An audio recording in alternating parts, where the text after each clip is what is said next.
안녕하세요. 크리스찬 독서실입니다. 오늘은 유기성 목사님의 예수님은 나의 선한 목자이신가? 라는 책을 가지고 왔습니다. 프롤로그.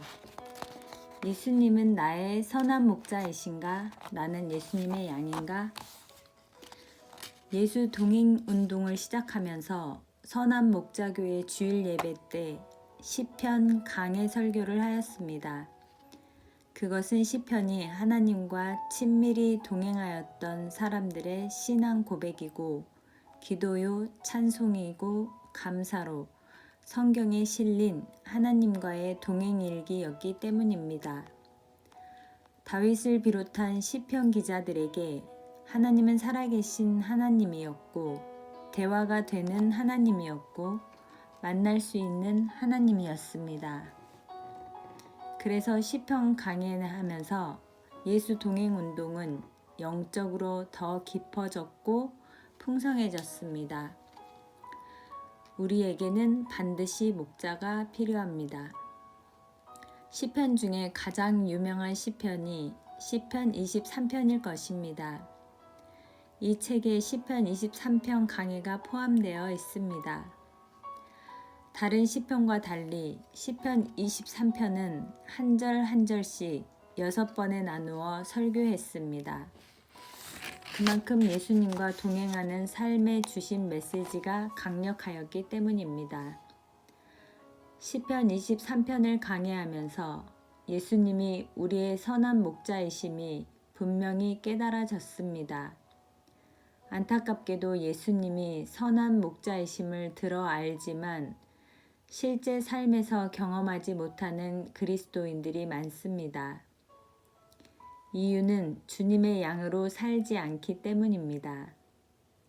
양이 목자를 바라보듯 주님을 바라보지 못하고 양이 목자의 음성에 귀 기울이듯 주님께 귀 기울이지 않는 것입니다. 어느 목사님이 선한 목자교회 이름만 들어도 교회가 얼마나 은혜로울지 상상이 된다라고 하신 적이 있었습니다. 그런데 옆에 계신 목사님이 아닐걸요 하시는 것입니다. 다들 왜요? 하고 물었더니 선한 목자교회지 선한 양 교회는 아니잖아요. 모두들 잠시 아무 말을 못했습니다. 그렇습니다. 예수님이 선한 목자이시려면 자신이 예수님의 양이어야 합니다. 저는 오랫동안 나는 양이다 라고 생각하지 않았습니다. 아니, 양이 되는 것이 싫었습니다. 제가 하얀색 타이츠를 입고 양으로 출연한 기억이 있습니다. 그때 얼마나 창피했는지 울었습니다. 내복만 입고 사람들 앞에 나서는 것 같아 너무 부끄럽기도 했지만 솔직히 독수리나 사자가 아니라 양인 것이 싫었습니다. 여러분은 정말 양이 되고 싶습니까? 양이 된 것이 감사합니까? 성경이 말하는 양의 이미지는 별로 좋지 않습니다. 이사야 선지자는 우리는 다 양 같아서 그릇 행하여 각기 제 길로 갔거늘 여호와께서는 우리 모두의 죄악을 그에게 담당시키셨도다 라고 말했습니다. 양은 약하고 미련합니다. 양은 내버려두면 도랑이 생길 정도로 같은 길만 가고 한 번 먹기 시작하면 한 곳 풀만 계속 뜯어먹어 주위를 황폐하게 만듭니다. 시력도 좋지 않고 냄새도 잘 맡지 못하고 쉽게 구렁텅이에 빠지고 절벽에 잘 떨어집니다. 소나 닭, 개는 주인 없이도 삽니다. 그러나 양은 안 됩니다. 그러면 예수님은 왜 우리를 양이라 하셨을까요? 반드시 돌보는 목자가 필요한 존재라는 사실, 이 하나를 말씀하기 위해서였습니다. 양은 똑똑하지도 강하지도 않습니다. 단 하나, 목자만 죽어라고 따르는 짐승입니다. 이렇게 예수님만 붙잡고 믿고 따르는 사람이 예수님의 양입니다. 주님의 양으로 죽어라 주님만 따라갑니다. 시편 한 편 한 편은 우리가 어떻게 주님을 바라보고 살아야 하는지를 도전해주고 있습니다.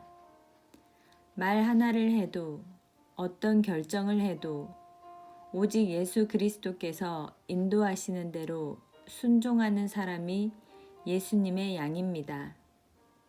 이러한 삶에 대하여 아멘이 되는 분이 주님의 양입니다. 이 말씀이 부담스러운 사람은 주님의 양이 아닙니다. 우리에게는 절도와 강도가 있습니다. 마귀입니다. 우리는 얼마나 행복하고 싶어 합니까? 복된 가정을 꾸리고 싶고, 자녀들을 훌륭하게 기르고 싶고, 사업도 잘하고 싶고, 명예로운 삶을 살고 싶고, 신앙생활도 은혜 충만하게 하고 싶습니다. 그런데 현실은 왜 이렇게 실패와 좌절의 연속입니까? 마귀의 존재와 역사를 모르면 답이 나오지 않습니다. 에덴 동산에서 마귀는 아담과 하와에게 다가왔습니다.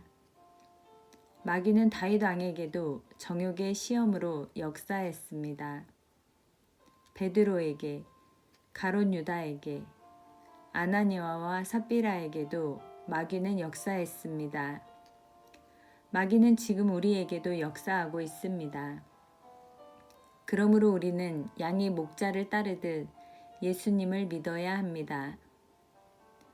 예수님은 독수리 중에 독수리요, 사자 중에 사자이지만 하나님의 어린 양으로 목숨을 내어 놓으라는 하나님의 말씀에 순종하셨습니다. 예수님도 그리하셨다면 우리야말로 예수님의 인도하심에 순종하고 또 순종해야 합니다. 그때 구원도 받고 꼴도 얻게 됩니다. 예수님을 믿는 우리에게는 인생 성공의 문이 오직 하나 있습니다. 예수님이십니다. 행복한 가정이 이루어지는데도 문이 있습니다. 예수님이십니다. 성공적인 기업을 꾸려가는데도 문이 있습니다. 예수님이십니다. 목회에도 문이 있습니다. 교회도 문이 있습니다. 예수 그리스도이십니다. 예수님의 인도를 따라 살고 싶지만 주께서 어떻게 인도하시는지 알기 어렵다는 사람이 많습니다. 그것은 그동안 진정 양으로 살지 않았기 때문입니다. 저는 매일 일기를 쓰면서 예수님을 생각하고 예수님께 귀를 기울이게 되면서 비로소 예수님의 양이 되었다는 생각이 듭니다. 오직 예수님만 원하고 예수님 한 분이면 충분하고 예수님이 이끄시는 대로만 살고 싶은 마음입니다. 정말 예수님의 양이 된 것입니다. 저는 시편을 통하여 예수님과 동행하는 훈련을 받았습니다. 1:1 양육을 받은 느낌입니다. 저는 여호와는 나의 목자시니 내게 부족함이 없으리로다 라고 노래한 다윗의 고백이 제게 이루어지게 해달라고 기도하였습니다. 주님의 양으로 살겠습니다. 주님이 푸른 풀밭으로 인도하시든 사망의 골짜기로 인도하시든 죽어라 주님의 인도만 따라 살겠습니다. 이 책이 예수님과 동행하고자 갈망하는 그리스도인들이 주님과 어떻게 친밀하게 교제할 수 있는지 눈이 열리는 데 도움이 되었으면 합니다.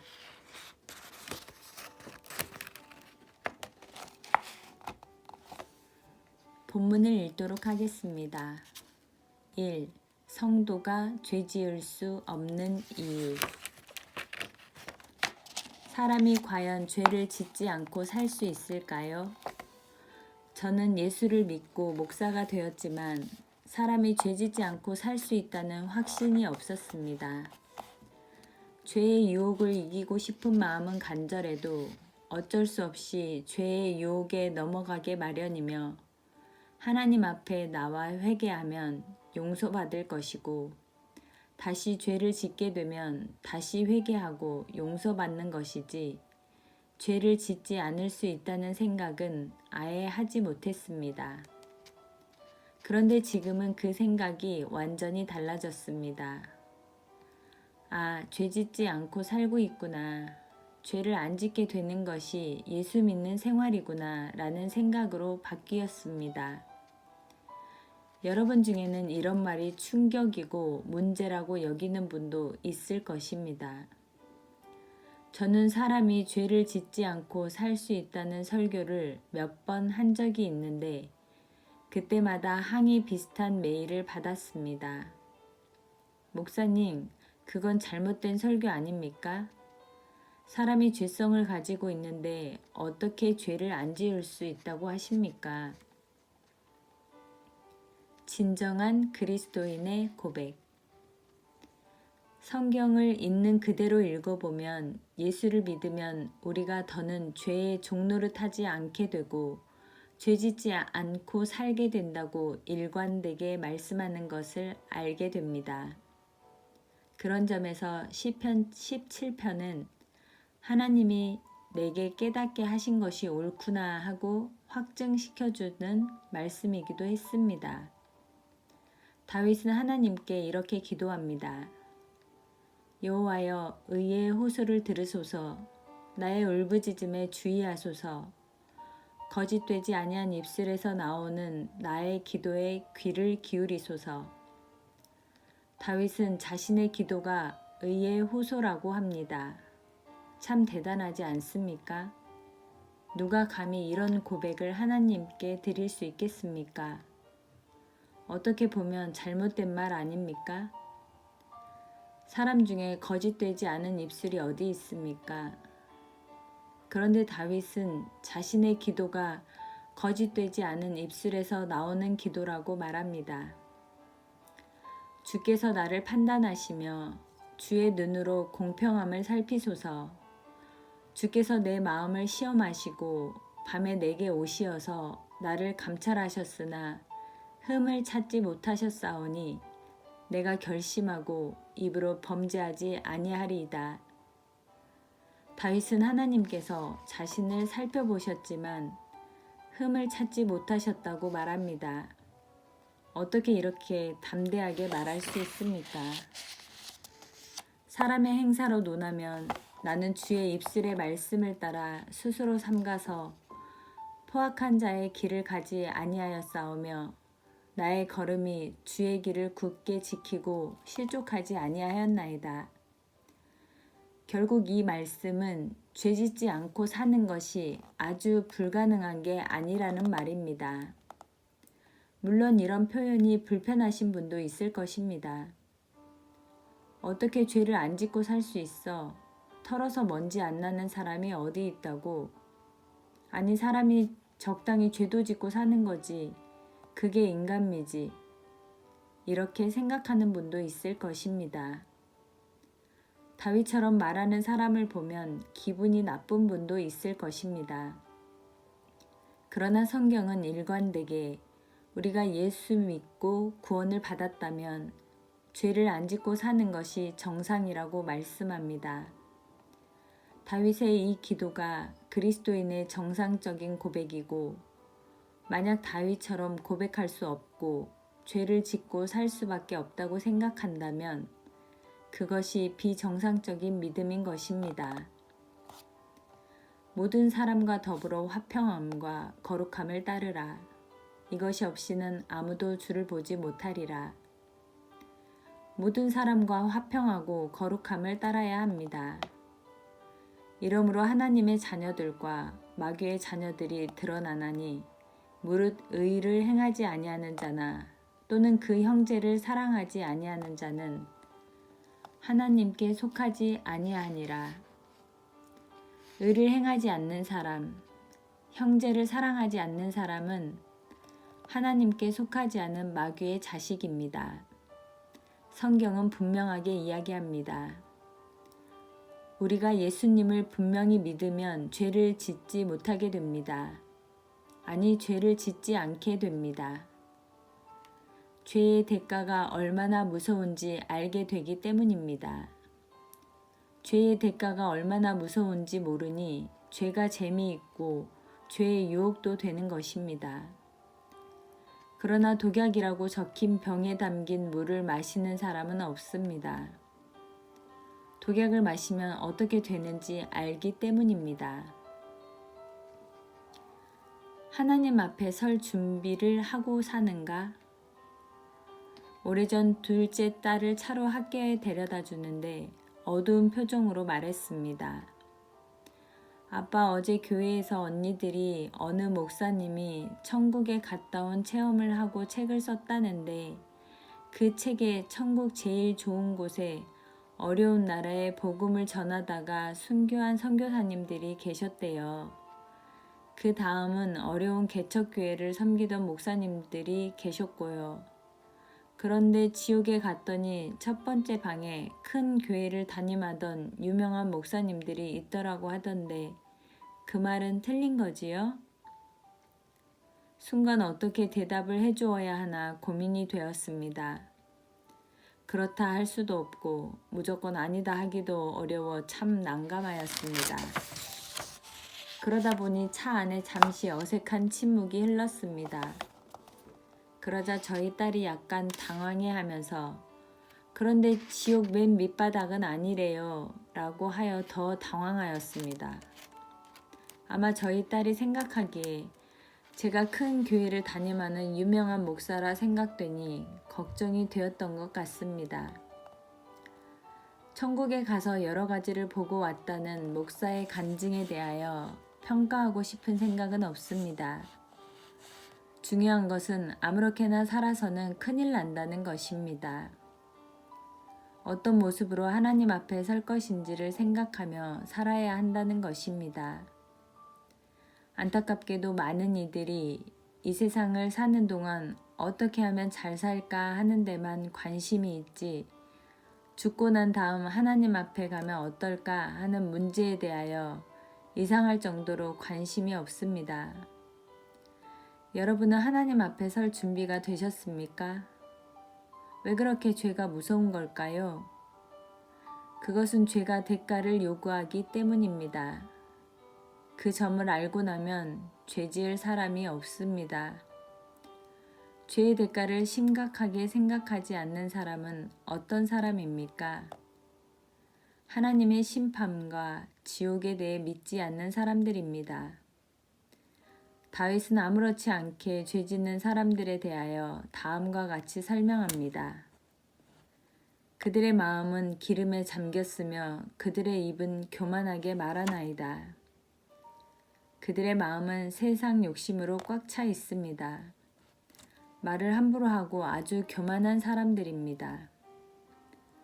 여호와여, 이 세상에 살아있는 동안 그들의 분깃을 받은 사람들에게서 주의 손으로 나를 구하소서. 그들은 주의 재물로 배를 채우고 자녀로 만족하고 그들의 남은 산업을 그들의 어린아이들에게 물려주는 자니이다. 하나님의 재물로 자기 욕심을 채우고 그저 내 자식이나 잘 되면 좋겠다고 여기는 사람들입니다. 또 자녀에게 재산을 물려주는 것으로 자기 할 일을 다 했다고 생각합니다. 한마디로 세상이 전부여서 이 세상에서 잘 살기만 하면 된다는 사람들입니다. 이런 사람들이 멸망당할 사람, 지옥에 갈 사람, 하나님을 떠난 사람들입니다. 이것이 얼마나 두려운 일인지 모르니 마음대로 죄를 짓고 사는 것입니다. 지금 당하는 지옥의 고통. 다윗이 죄를 짓지 않은 것은 더 이상 죄가 유혹이 되지 않았기 때문입니다.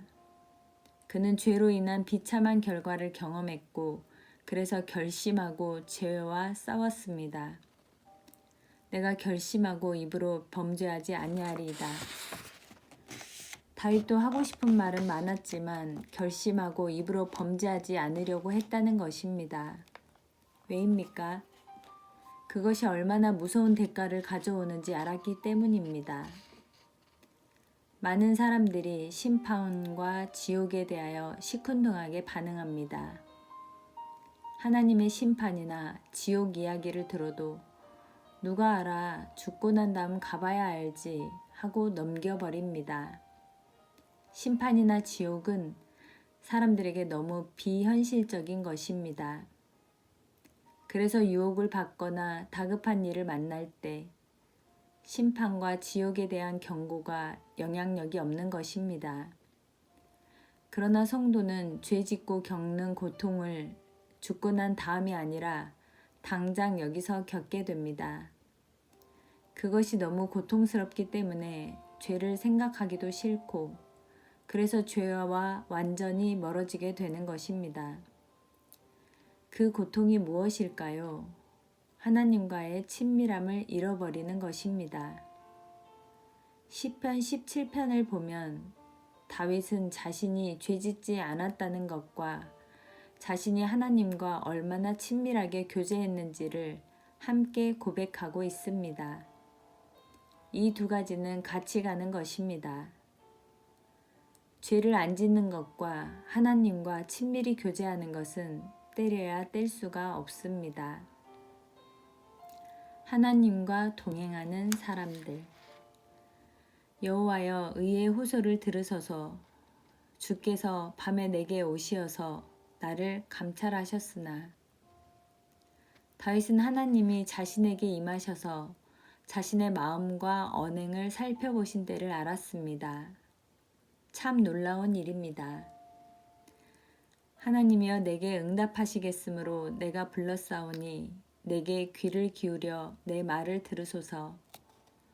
다윗은 또한 하나님이 자신의 기도를 들으시고 응답하시는 것을 잘 알고 있었습니다. 주의 기이한 사랑을 나타내소서. 나를 눈동자같이 지키시고 주의 날개 그늘 아래에 감추사.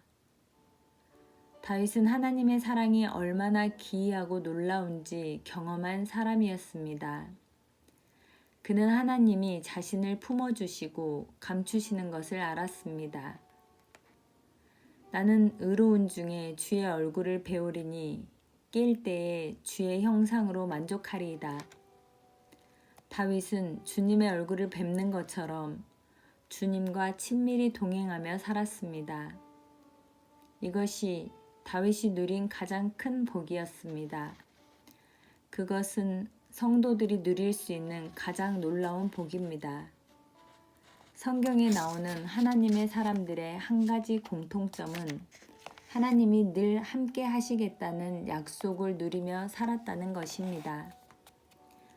창세기에 보면 아비멜렉이 아브라함에게 이렇게 말합니다. 네가 무슨 일을 하든지 하나님이 너와 함께 계시도다. 하나님은 이삭에게, 야곱에게, 그리고 요셉에게 그들과 늘 함께 하시겠다고 말씀하셨습니다. 내가 너와 함께 있어 네게 복을 주고 내가 너와 함께 있어 네가 어디로 가든지 너를 지키며 너를 이끌어 이 땅으로 돌아오게 할지라.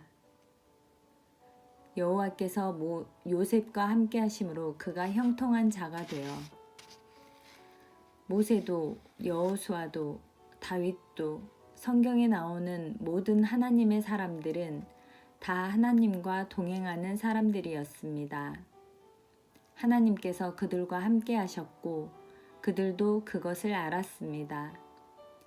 이것이 가장 놀라운 복입니다. 그리고 이 복이 예수 그리스도 안에서 저와 여러분이 누리는 복이 되었습니다. 죄 때문에 달라지는 관계. 예수님의 이름인 임마누엘은 우리와 함께 하시는 하나님이라는 뜻입니다. 예수님은 제자들에게 내가 세상 끝날까지 너희와 항상 함께 있으리라 라고 약속하셨습니다. 이것은 제자들에게만 하신 약속이 아니라 저와 여러분 모두에게 하신 약속의 말씀입니다. 이 놀라운 축복이 죄로 인해 깨어집니다. 죄가 하나님과 우리 사이의 친밀함을 깨트리기 때문입니다. 이것이 지옥의 고통입니다. 이것이 성도가 무슨 일이 있어도 죄짓지 않으려는 이유입니다. 지옥은 하나님이 더 이상 은혜로 덮어주시지 않는 곳입니다. 그 지옥을 꼭 죽고 난 다음에야 경험하는 것이 아닙니다. 이 세상을 사는 동안에도 하나님이 함께 계신 것 같지 않을 때 우리의 심령은 지옥의 고통을 겪습니다. 죄를 지으면 그렇게 됩니다. 그래서 죄가 무서운 것입니다. 다윗이 밧세바와 간음하고 우리아를 죽게 한 다음 나단 선지자의 지적을 받고 그 자리에 꼬꾸라져서 하나님께 회개했습니다. 그리고 그가 하나님께 구한 것은 오직 한 가지, 성령을 거두지 말아달라는 것이었습니다. 나를 주 앞에서 쫓아내지 마시며 주의 성령을 내게서 거두지 마소서. 다윗에게는 자신 안에 성령을 거두어 가시는 것이 지옥과 같은 고통이었습니다. 어린아이가 무슨 잘못을 하면 부모가 똑같이 대해도 아이는 엄마 아빠가 두려워집니다. 엄마 아빠는 변한 것이 없는데 왜 달라졌습니까? 죄가 그렇게 만드는 것입니다. 하나님도 마찬가지입니다. 우리가 죄를 지으면 하나님과의 관계가 달라집니다. 하나님은 변하신 것이 없습니다. 아담과 하와가 선악과를 따먹고 나자 그들에게 하나님이 갑자기 두려운 존재가 되었습니다. 우리의 죄 때문에 좋으신 하나님이 무서운 하나님으로, 멀리 계신 하나님으로, 아예 안 계신 분으로 바뀌어 버립니다. 하나님과 친밀한 교제에 있어서 죄가 얼마나 큰 걸림돌이며 무섭고 끔찍한 고통인지 명심해야 합니다. 그것을 알고 나니까 아무리 손해보고 고생하는 일이 있어도 죄를 안 짓습니다. 그것 때문에 죽는 일이 있어도 죄를 짓지 않으리라 결심하게 됩니다. 다니엘의 세 친구 사드락과 메삭과 아벳느고는 느부갓네살 왕이 금 신상에 절하지 않으면 맹렬히 타는 풀무불에 던질 거라고 했지만 하나님이 우리를 풀무불에서 능히 건져내실 거라고 말하며 금 신상에 절하기를 거절합니다. 그렇게 하지 아니하실지라도 왕이여 우리가 왕의 신들을 섬기지도 아니하고 왕이 세우신 금 신상에게 절하지도 아니할 줄을 아옵소서. 진짜 하나님과의 교제를 알고 나면 죽음의 위기에서도 죄를 짓고 싶지 않습니다. 또 우리 형제들이 어린 양의 피와 자기들이 증언하는 말씀으로써 그를 이겼으니 그들은 죽기까지 자기들의 생명을 아끼지 아니하였도다. 이것은 죽어도 좋다는 말입니다. 우리는 이미 영생을 알고 이 땅에서 하나님 나라를 누리며 삽니다. 사람이 죽고 사는 것은 이제 아무 문제가 되지 않습니다. 성도가 하나님과 친밀한 교제 중이라면 죄 짓지 않을 수 있습니다. 죄 안 짓는 것이 목적인 사람들. 그러나 조심해야 할 것이 있습니다. 강박에 사로잡혀 매사에 죄 짓지 말아야지, 죄 지으면 벌받아 라며 살지 말아야 합니다. 완벽주의자처럼 살라는 말이 아닙니다. 여러분, 죄를 안 지어야 하지만 우리의 진짜 목적은 죄를 안 짓는 데 있는 것이 아니라 주님과 사랑의 교제를 지속하는 데 있습니다. 주님과의 사랑의 교제가 목적이지 죄를 안 짓는 것 자체가 목적은 아닙니다. 죄 안 짓는 것 자체가 목적인 사람들이 있습니다. 율법주의자들이 그렇습니다.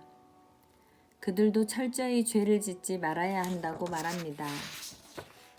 그러나 분위기가 무섭습니다. 서로 죄 짓나 안 짓나 감시하고 정죄하고 판단합니다. 죄 안 지어야지. 너 죄 지은 거 없어? 솔직히 말해봐. 그러나 하나님의 계획은 우리가 그저 예수님 안에 거하기만 원하십니다. 예수님과 친밀히 교제하면 죄를 안 짓게 됩니다. 죄를 지으라고 해도 안 짓습니다. 죄를 안 지어야지 다짐할 것이 없습니다.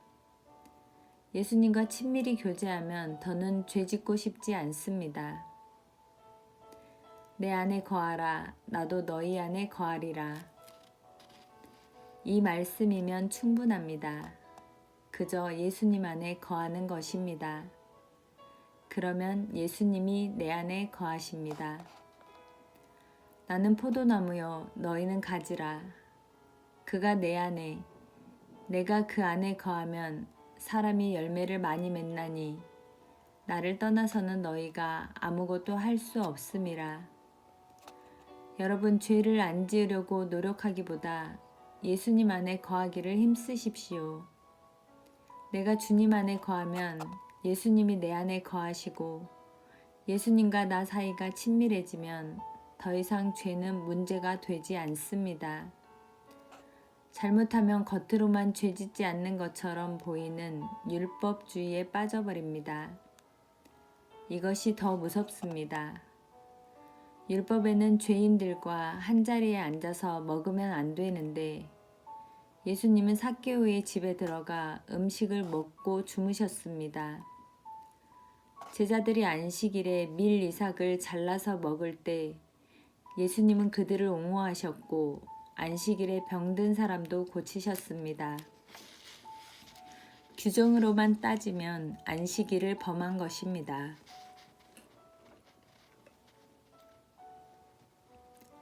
바리새인들이 보기에는 이 예수야말로 율법의 파괴자였습니다. 그들이 예수님을 십자가에 못 박은 이유도 스스로 하나님의 아들이라고 했기 때문입니다. 율법을 어겼다는 것입니다.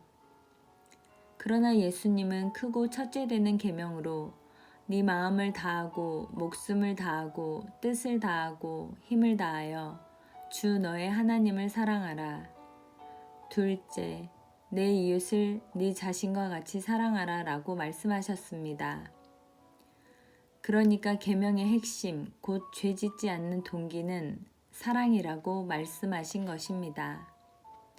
반면에 바리새인들은 차디찬 율법의 몽둥이를 들고 다니다가 율법을 조금이라도 어기는 사람을 보면 무자비하게 매질하고 죽이는 것을 하나님의 일이라고 생각했습니다.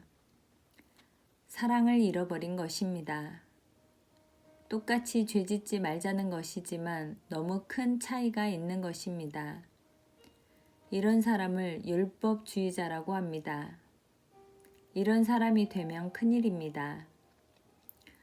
죄냐 아니냐의 기준. 간음하다가 현장에서 붙잡혀온 여인은 율법에 따라 돌에 맞아 죽어야 마땅합니다. 그러나 예수님은 그들에게 죄 없는 자가 먼저 돌로 치라고 하시며 그 여인을 살려주셨습니다. 율법대로라면 죽여야 하지만 하나님의 진짜 뜻은 살리시는 것입니다. 나도 너를 정죄하지 아니하노니 가서 다시는 죄를 범하지 말라. 죄짓지 않으려고 애쓰는 것은 귀하지만 죄지은 사람을 벌레 보듯 하고 그를 정죄하는 것은 더 무서운 죄임을 알아야 합니다. 어찌하여 형제의 눈 속에 있는 티는 보고 네 눈 속에 있는 들보는 깨닫지 못하느냐. 우리는 참 이상합니다. 내가 받은 용서는 너무 당연하면서 다른 사람이 용서받았다는 사실은 왜 받아들이지 못할까요? 무엇이 죄인가 하는 것은 대단히 중요합니다. 그러나 잘못하면 율법주의에 빠져 무서운 사람이 되고 맙니다. 우리는 죄를 짓지 않아야 하지만 사랑을 놓쳐버린다면 아무것도 아니라는 사실을 명심해야 합니다. 그렇다면 이것이 죄인지 아닌지는 무엇을 보고 판단합니까? 사랑을 가지고 판단해야 합니다. 예수님이라면 어떻게 하셨을까? 이것이 사랑인가? 이것이 가장 중요한 기준입니다. 예수님이 누가복음 10장에서 선한 사마리아인 이야기를 하셨습니다. 한 제사장이 강도를 만나 매 맞고 쓰러진 사람을 그냥 지나쳤습니다. 그런데 거기에는 이유가 있습니다. 제사장이 시체를 만졌다가는 부정한 몸이 되어 제사를 집례하지 못합니다. 그러니 제사를 드리러 가는데 길에 쓰러진 사람이 죽었는지 살았는지도 모르면서 괜히 그 사람을 도와주려다가 시체를 만지는 죄를 범하게 될까봐 그냥 간 것입니다. 그런데 그 제사장이 간과한 것이 무엇입니까? 그가 법은 잘 지켰는지 모르지만 거기에는 사랑이 빠졌습니다. 이 지극히 작은 자 하나에게 하지 아니한 것이 곧 내게 하지 아니한 것이니라. 여러분, 죄를 짓지 않는다고 해서 완전한 사람이 되는 것은 아닙니다. 이 점을 절대 착각하면 안 됩니다. 우리는 늘 죄의 유혹을 받고 우리의 육신은 끊임없이 우리를 충동질합니다. 완전한 사람이 어디 있습니까? 우리가 죄짓지 않는 이유는 오직 하나, 함께 계시는 예수님과의 친밀한 교제 때문입니다. 예수님을 잘 알고 늘 함께 계신 것을 아니까 육신대로 살지 않게 되는 것입니다. 죄의 유혹대로 살지 않게 되는 것입니다. 내가 육신에 이끌려 살면 주님과의 교제가 끊어지기 때문입니다. 죄에서 승리하는 사람들. 나는 의로운 중에 주의 얼굴을 배우리니 깰 때에 주의 형상으로 만족하리이다. 다윗의 이 고백이 모든 성도의 고백입니다. 이것이 다윗의 삶이었습니다. 다윗은 항상 하나님을 가까이 대면하고 살았습니다. 이런 사람이 어떻게 하나님이 기뻐하시지 않는 일을 하고 하나님이 기뻐하시지 않는 말을 하며 살겠습니까? 항상 하나님과 교제하는 사람은 죄를 짓지 못하는 것입니다. 하나님께로부터 난 자는 다 범죄하지 아니하는 줄을 우리가 아노라. 하나님께로부터 나신 자가 그를 지키심에 악한 자가 그를 만지지도 못하느니라. 물론 우리는 여전히 죄에 약합니다. 그렇지만 하나님께로부터 나신 자가 나를 지키시면 악한 자가 만지지도 못합니다. 하나님께로부터 나신 이가 누구입니까? 주님과의 친밀한 교제가 죄를 이기는 열쇠인 것입니다. 24시간 예수님을 바라보며 살기 위하여 예수 동행일기를 쓰는 사람들은 예전처럼 죄짓지 못하게 되는 경험을 할 것입니다. 다음은 몇몇 성도들이 쓴 예수 동행일기의 일부입니다. 일기를 쓰기 시작하면서 내 안에 나도 싫어하는 기질이 너무 많은 것을 보게 되었다. 내 안에 감추고 억압하는 감정 가운데 분노, 시기, 질투, 용서치 않음, 조급함, 음란 등 말할 수 없는 자아의 더러움이 감춰져 있다. 일기를 쓰는 동안 내 자신의 초라함만이 드러난다. 지난 2달여의 일기는 약한 나를 확인하는 시간이었다. 일기를 쓰며 나를 포장하는 것을 포기했다. 내 안에 하나님의 형상이 아닌 것을 다 드러내고 다시 시작하는 마음이었다. 나로서는 될 수 없기에 예수님으로 해야 한다. 하나님이 이르시되 우리의 형상을 따라 우리의 모양대로 우리가 사람을 만들고 지금의 나는 하나님의 형상을 온전히 누리지 못하고 있다. 그러나 실패한 일기를 계속 쓰다 보면 반드시 예수님께서 하나님의 형상을 이루어 주실 것이다. 10일 만에 다시 쓰는 일기이다. 지난 10일을 돌아보니 영적으로 하나님과 얼마나 멀어졌는지 느낀다. 조금만 흐트러져도 예전처럼 생각하고 예전의 내 모습으로 아무렇지 않게 돌아가니 더욱 나를 쳐서라도 주님을 바라봐야겠다. 교통체증이 심했다. 다른 때 같으면 짜증을 냈을 텐데 오늘은 찬양을 들으며 운전하는 시간이 길어져 오히려 감사했다. 예수님이 나와 함께 하신다는 것만으로도 마음이 훨씬 가벼워짐을 느낀다. 저녁 늦게 퇴근해 가정 예배를 인도하는데 아이들이 심하게 짜증을 부렸다. 자기들은 그 시간에 공부를 하겠다, 할 일이 많다고 했다. 순간 화가 났지만 예수님, 여기서 제가 화내면 사탄에게 지는 거지요? 하고 바로 주님의 마음을 품어본다. 아이들을 좋은 말로 달래고 말씀을 읽고 묵상하고 기도했다. 주님, 저희 가정에 축복의 선물로 주신 이 아이들이 주님을 인격적으로 만나기를 원합니다. 예배를 방해하고 어린 영혼을 미혹하는 악한 영의 괴계를 파하시고 삶의 우선순위가 하나님께 드리는 예배에 있음을 이 아이들이 깨닫게 하소서. 민수기 6장 말씀으로 축복하고 가정 예배를 마무리했다. 하루의 마지막을 주님께 영광 돌리는 것으로 마치게 하심에 감사드린다. 여러분, 주님과 친밀한 교제가 시작되면 죄 짓는 것은 지옥의 고통입니다. 그래서 죄를 피하게 되는 것입니다. 이것이 바로 참 경건입니다. 그리스도인이 죄를 지을 수 없는 이유입니다. 감사합니다.